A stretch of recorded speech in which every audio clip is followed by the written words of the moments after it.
بسم اللہ الرحمن الرحیم۔ شروع اللہ کے نام سے جو بڑا مہربان نہایت رحم والا ہے۔ السلام علیکم۔ ایک مرد ساحل روایت کرتے ہیں، میں ایک مسجد میں نماز ادا کرنے گیا۔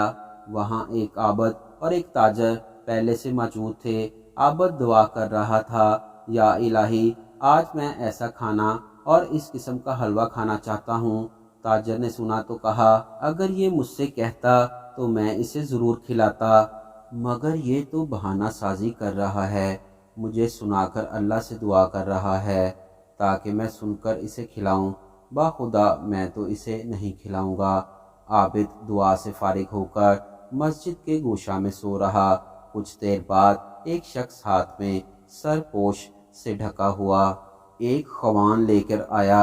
چاروں طرف نگاہ دوڑا کر عابد کے پاس گیا اور اسے جگایا اور دسترخوان عابد کے روبرو رکھ کر دور ہٹ گیا۔ تاجر نے دیکھا تو اس میں وہ تمام کھانے موجود تھے عابد جن کے لیے دعا کر چکا تھا۔ عابد نے خواہش کے مطابق تناول فرمایا اور بقیہ واپس کر دیا۔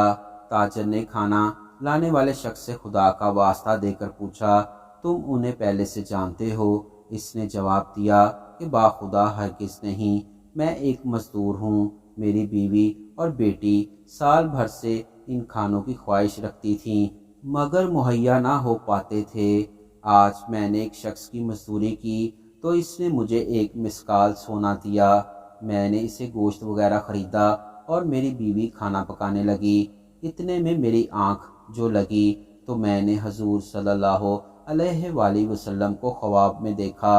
فرمایا، آج تمہارے علاقے میں اللہ کا ایک ولی آیا ہوا ہے، اس کا قیام مسجد میں ہے، جو کھانا تم نے اپنے بال بچوں کے لیے تیار کروایا ہے اور ان کھانوں کا اسے بھی شوق ہے، اس کے پاس لے جاؤ، وہ اپنی بھوک کے مطابق کھا کر واپس کر دے گا، بقیہ میں اللہ تعالیٰ برکت عطا فرمائے گا، میں تیرے لیے جنت کی ضمانت دیتا ہوں۔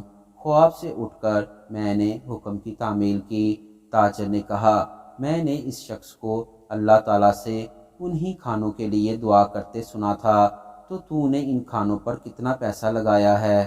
مزدور نے کہا، مسکال بھر سونا۔ تاجر نے کہا، کیا یہ ہو سکتا ہے کہ تو مجھ سے 10 مسکال سونا قبول کر کے اپنے اس عمل خیر میں سے مجھے ایک قرات کا حصہ دار بنا لے؟ مزدور نے کہا، یہ ناممکن ہے۔ تاجر نے کہا، اچھا، میں اتنے کے لیے تجھے 20 مسکال سونا دیتا ہوں۔ مزدور نے پھر بھی انکار کر دیا۔